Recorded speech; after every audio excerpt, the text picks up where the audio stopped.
Ja,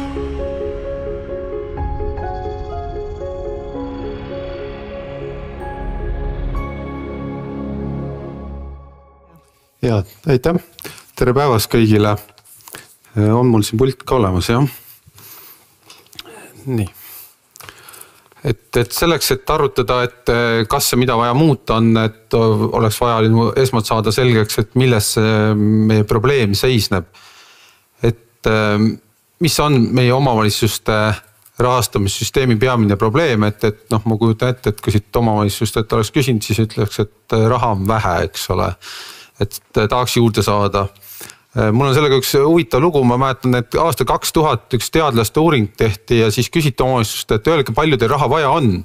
Ja kui omavalitsust kõik kirja panda, mis on vaja on. Ja siis ma ise arvutasin ära, et 4 aastat hiljem oli see raha neil isegi inflatsiooni korrigeeritud ja kõik olemas. Kas pealt seda oli raha piisavalt? Tegelikult oli täpselt sama palju puudu, kui uuesti omavalitsust küsiti. Nii et raha puudu.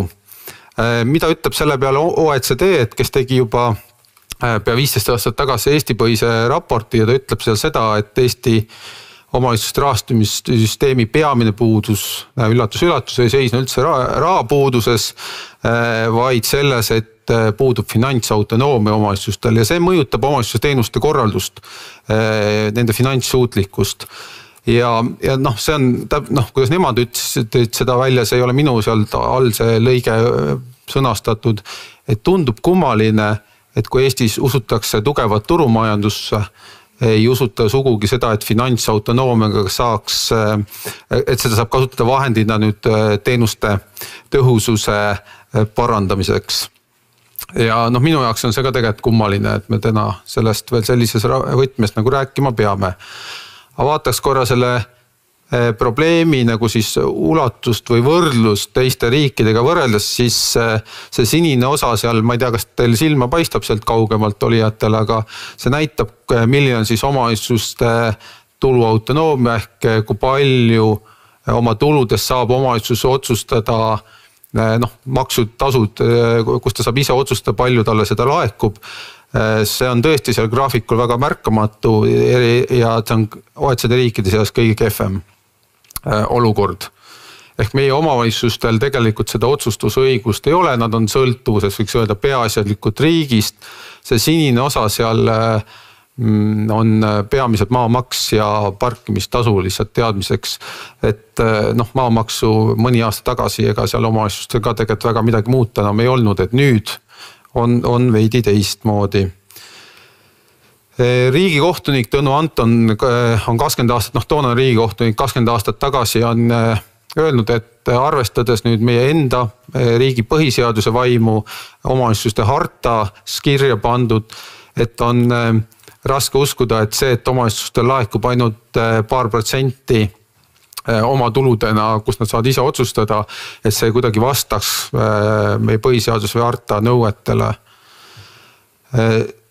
Tasudes riigimakse ei teki elanikul tunnet, et ta peaks selle eest vastu saama midagi omavalitsuselt, mitte riigilt.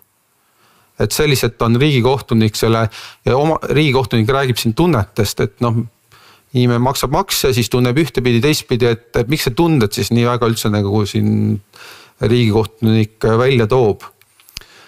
OECD on seda temaatikat hästi palju uurinud, neid omavalitsusi on palju üle paljudes riikides, et aastakümnete praktikate ja uuringute tulemusena on kokkuvõtvalt öelnud, et omavalitsused töötavad kõige paremini siis, kui nende teenuseid rahastavad nende enda elanikud läbi maksude ja tasude. See ei tähenda, et seda kõike 100% peab siis nagu läbi maksude tasude katma seal teenuskulusid, aga see peaks toimuma mingi baasulatuses. Et see suurendab omavalitsuste teenuste korralduse efektiivsust, avalikku vastutust, ehk seal valitsejate vastutust oma elanike ees ja motiveerib elanikku tegelikult osalema ja hindama seda, mida omavalitsus siis pakub talle tema maksude vastu. See on hästi kokkuvõtvat, aga see on väga oluline. Sellel on laialdane kasu.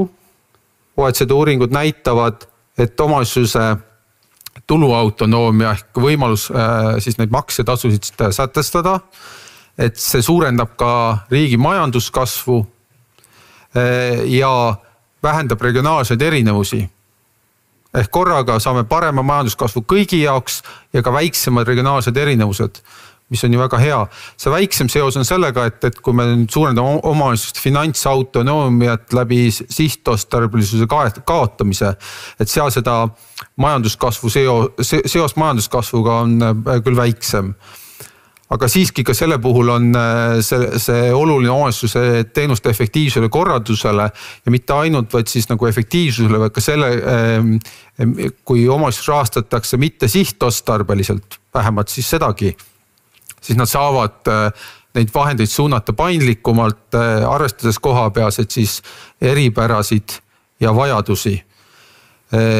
Ja ka sealt tekib nagu selge vastutus sellest, et kui riik rahastab mõnda omavalitsuses pakutavat teenust riigi toetuste puhul, siis on see vastutus mõnel juhul läinud nagu kaduma. Ma arvan, et kõigile hea tuntud näide on siin kooliõpetajate palgad, kus ei olegi selge, kes selle eest täpselt vastutama peab. Nüüd suur sõltuvus riiklikest toetustest, ülemäärane sõltuvus, just meie puhul praegu absoluutne sõltuvus, et see probleem seisneb siin selles, et see muudab seda, kuidas omavalitsus tegelikult käitub. See muudab seda, kuidas omavalitsus ja elanik omavahel siis toimivad, mis on kuidas nende omavahelised seosed on. Ta toob kaasa siis vastupidi, enne toodud positiivsed asjaolud, need samad negatiivsed asjaolud, eks ole, on vähem efektiivsem. Me võib-olla oma tavapära elust me saame ju aru, et inimesed on, et näiteks Bolt renditavad sõidukeid ju kasutavad veidi teistsuguse hoolsusega, kui su auto oleks ju enda oma ja lõpuks on ka selles, kui on täis riigi sõltuvus, siis see rahaline osa, teaduskeeles tekitab siuke common pool problem, et ühiskassa probleemi. Kuna omavalitsustel me täna väga palju võimalusi pole olnud ise tegelikult oma tulusid suurendada, sarkastiliselt võib öelda, et kui omavalitsus tahaks näiteks oma koduteenuste olukorda oleks tahtnud mõni aasta tagasi parandada, siis ta oleks pidanud tõstma lasteaia kohatasu. See oli peaaegu ainuke instrument, kus ta nagu raha oli võimalik juurde saada, aga see on ju absurdne, eks ole, selliselt. Aga see viib kaasa seda, et omavalitsused teevad lihtsalt lobitööd riigi suunas, et endale vahendid juurde saada, kuna see on nende ainuke võimalus, eks ole, aga hoolimata sellest, kuidas täpselt nende eelarve vajadused või suutlikkus tegelikult olukorraga ise toime tulla on. See probleem muidugi on see, et see nimetatakse teiste arvele elamist otsiv käitumine, et see ei too ühiskonnale mingit kõrgemat heaolu, vaid vastupidi, see vähendab siis teiste heaolu, see on nagu teki tõmbamine, eks ole, midagi juurde ei tule, aga kõik lobistavad ja arvad, et see midagi läheb nende osas paremaks, aga kuna kõik seda ka nagu nii teevad, siis tervikuna riigi jaoks midagi positiivset kaasa ei too. Ja muidugi näitab ka need uuringud seda, et kui omavalitsus peab mingit teenust rahastama oma rahade eest versus kui ta saab rahastada seda teenust riigi toetuste arvelt, nagu meil täna Eestis on, siis oma rahade eest seda teenust osutatakse ka tõhusamalt, eks ole. Et see on efektiivsus probleem meil, et me saame aru, et ega see detsentraliseerimine ei ole ju eesmärk oma, et sellel on ikkagi, selle väärtus seisneb selles, mis kasu ta meie ühiskonnale loob ja see kasu sõltub jällegi sellest, kuidas see detsentraliseerimine on läbi viidud.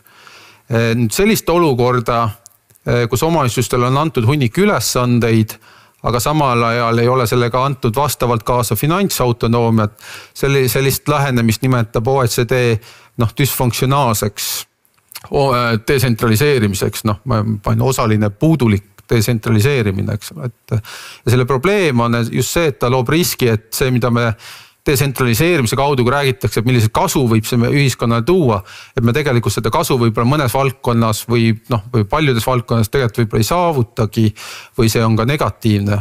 Neid näiteid on ka mitu, aga ma jätan need võib-olla siit nimetamata.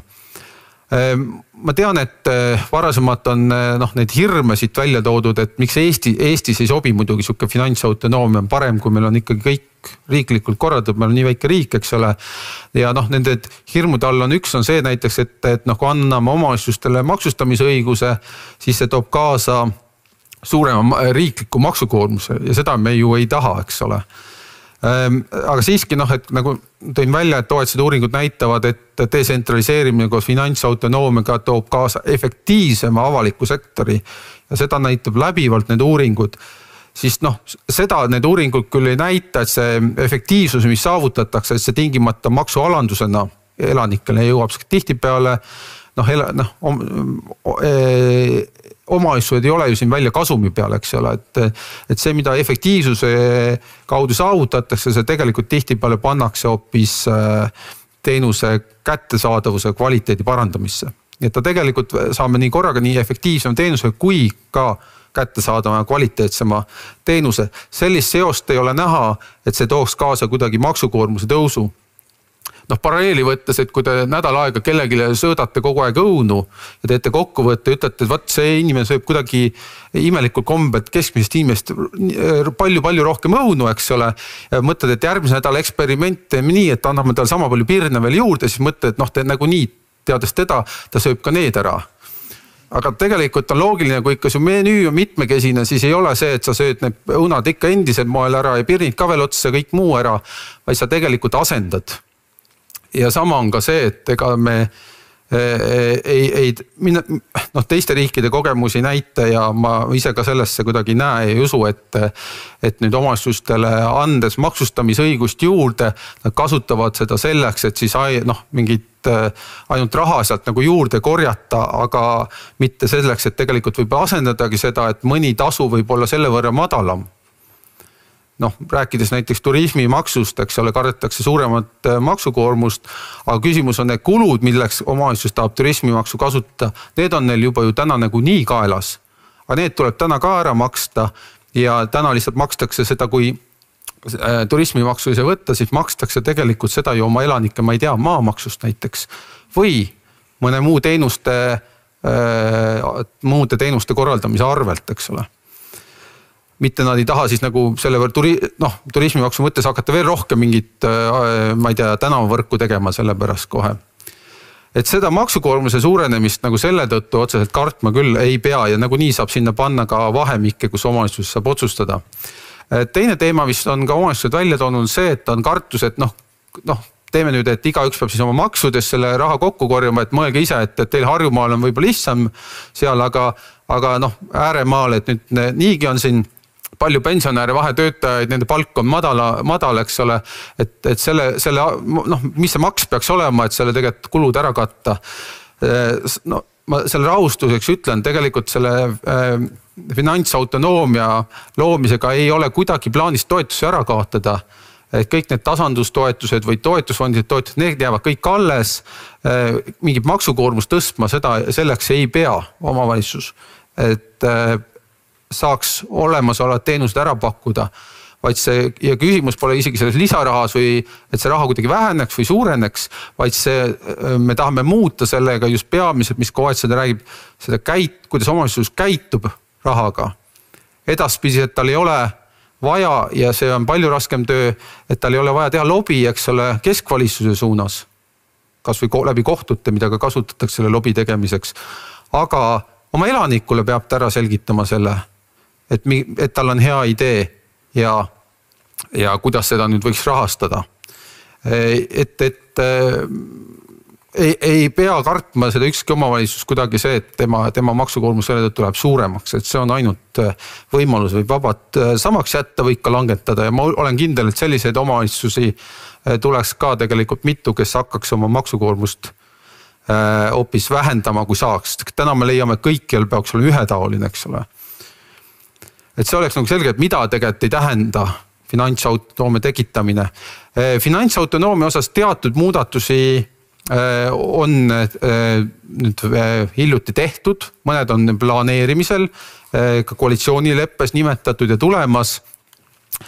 Näiteks maamaks, arvestades mu eelnevat ettekandet, ma loodan, et kuulajad mõistavad, et miks on see maamaksu osas selle autonoomia omavalitsuste andmine hästi-hästi oluline olnud. Sest ma ütleks, et meil on täna omavalitsussüsteem nagu 3 jalaga taburet, kus üks jalg on puudu olnud ilma selle finantsautonoomiata. Ja see maamaks on andnud tegelikult siia väga palju suurt hingamist juurde. Võib-olla seda graafikult, kus ma näitasin seda sinist osa, väga palju seda seal ei muuda, aga vähemalt lähitulevikus on küll see võrreldes, mis omavalitsused on enne võimalused, mis nüüd tuleb, selles osas muutust tuleb. Ja mis puudutab nüüd kohaliku kasu instrumente, siis mõni on neist rakendud, mõni osa on tulemas, aga et see võib-olla üleriigiliselt seda finantsautonoomia pilti palju ei muuda, aga mingis piirkonnas, kus see toimub, võib sellegi väga oluline olla, eks ole, et meil on ka palju väiksemad omavalitsus ja nende puhul see vahe võib olla see, mis ongi nende jaoks lahendust, et iga omavalitsus võib olla erinev asi, mis nende jaoks asju lahendab, et ja teatud toetusi tahame ka tulubaasi viia, ehk tegelikult siis sihtostaret ära kaotada, aga see kõige suurem muutus, mis saaks toimuda tegelikult selles kodaniku suhtumises, omavalitsuse käituse muutuses oleks ikkagi siis, kui me kehtestaks kohaliku tulumaksu. Graafikult ainult sellisel juhul me tegelikult saaks seda hüpet saavutada, et puhtalt seda, et me nüüd omavalitsus ainult, nagu ma rääkisin, et ainult õunte söömisest, et nüüd söögu ainult maamaksu, et see ei ole liiga õige, et tegelikult ei saa ju seda ka liiga kõrgeks ajada ja seda ma usun ka täpselt nagu ennem siin markeeriti, et omavalitsus on piisava vastutustundega, nad keegi kindlasti seda halvasti ära, ma arvan, ei kasuta. Et kokkuvõtteks siis, et kohalikus omavalitsuses ikkagi saab tekkida see efektiivne tasakaal elanike ootuste ja pakutavate teenuste vahel üksnes siis, kui seal kohalikul tasandil on see finantsautonoomia võimendatud. Et kui nüüd tagasi minna, siis riigikohtuniku öeldud, nagu ma ütlesin, et see tunne, mis kodanikul peaks tekkima, eks ole, seda tunnet me peame tekitama ja see on hästi huvitav, et tegelikult riigikohtunik, kes pole üldse selle valdkonna ekspert, pole, ma arvan, neid ühtegi seda OECD raportit läbi lugenud, juba 20 aastat tagasi oskas selle kohta juba öelda, et midagi selles süsteemis ei klapi, siis meie tegelikult ühiskonnana või siin praegu hetkel ikkagi räägime sellest, et meil ei ole see, tundub, et kohale jõudnud. Nii et ma loodan, et natuke andis sellist üldist mõtteainet tegelikult, et asi pole küsimuses väikses siis maksust siia, maksust sinna, kas raha saab juurde või ei saa juurde, vaid ikkagi seda, kuidas me oleme oma süsteemid üles ehitanud. Aitäh!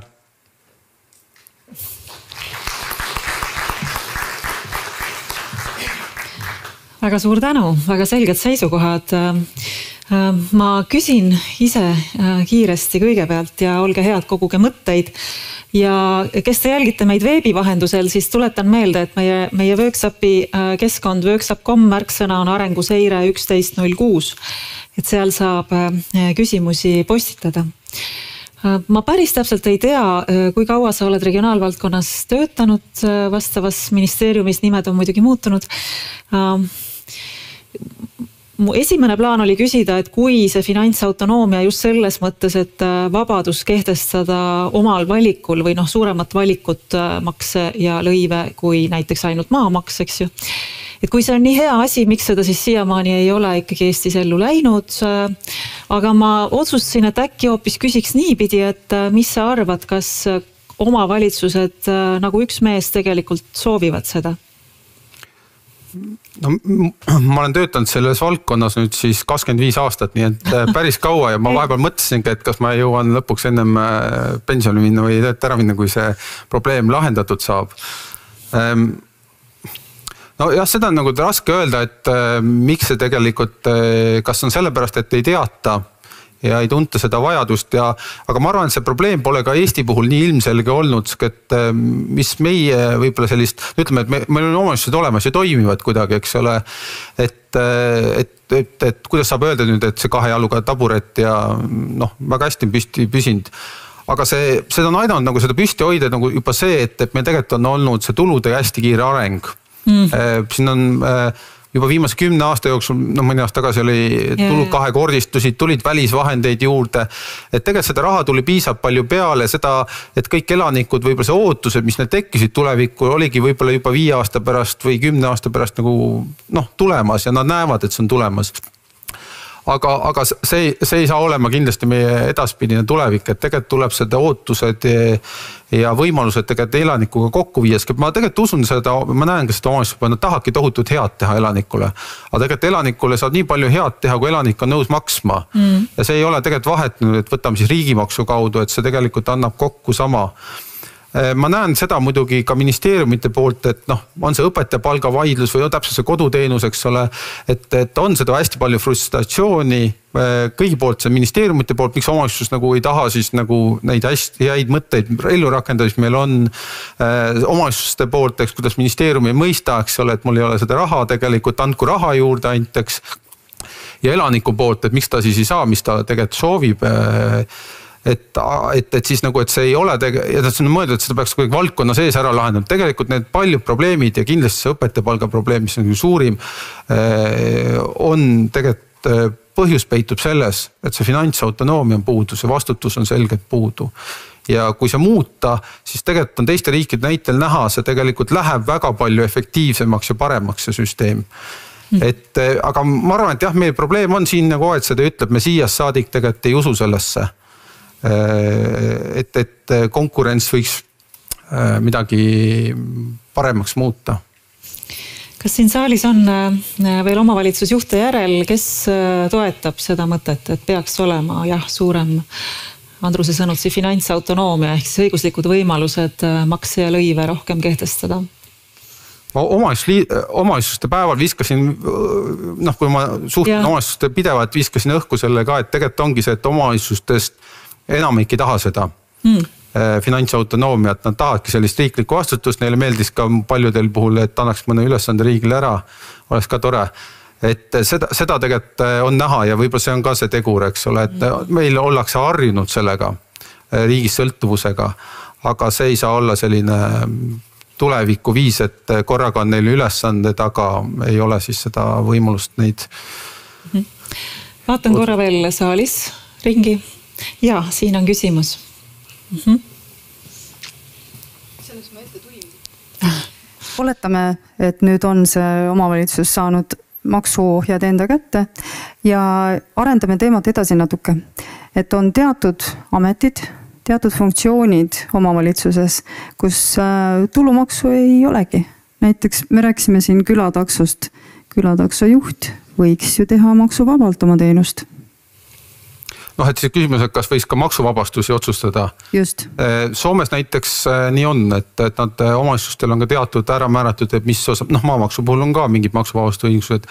Et mina arvan küll, et see tegelikult võiks olla võimalused, et juba see, et ta tegelikult selle maksuvabastuse kaudu saab võib-olla oma mured mingid ära lahendatud, eks ole, mis jääks tal muidu kuluna kaela.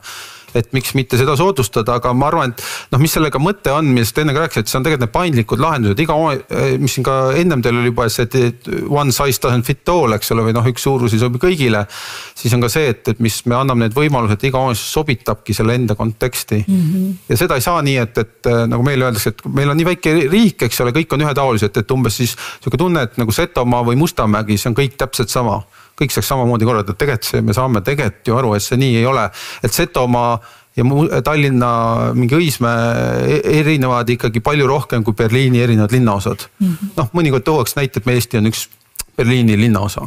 Aga võib-olla see paindlikkus kogukonnas ongi siis üks komm, mida omavalitsejatele serveerida selle vastutuse tasakaalustamiseks. Jah, mulle tundub üldse, ma ei ole kui uuringut läbi viinud, aga mulle tundub, et need omavalitsused, kes siis punkt 1, kas on suuremad või punkt 2, nad on kasvavad, siis need tegelikult tahavad seda vastutust. Nad tegelikult tahavad ka teatud, nad näevad mingit puudujääke riigi teenustest, nad tahaks ka nendes osas vähemalt nii palju kaasa rääkida või hea meelega isegi äkki üle võtta. Aga need, kes kahanevad, on väiksed, siis nemad näevad sellest, ma arvan, lisakoormust endale. Aga ma ütlen, et see ei tähendagi seda, et tegelikult kõik peavad hakkama, näiteks kui, ma ei tea, 50% KOV-idest muutub selle tõttu efektiivsemaks, me saame parem majanduskasvu, nendes piirkonnas parem arengu, siis see tegelikult ju mõjutab kui ülejäänud 50%, sest meil toimub see tasajagamine ikka endiselt edasi. Nii et selles mõttes ei jäeta ka neid maha, see on kõigi võit sellest, kui ka mõni neist tegutseb efektiivsemalt. Väga hea, selle koha peal praegu panen punkti, suur aitäh sulle veel kord. Jah, aplaus on kohane. Thank you.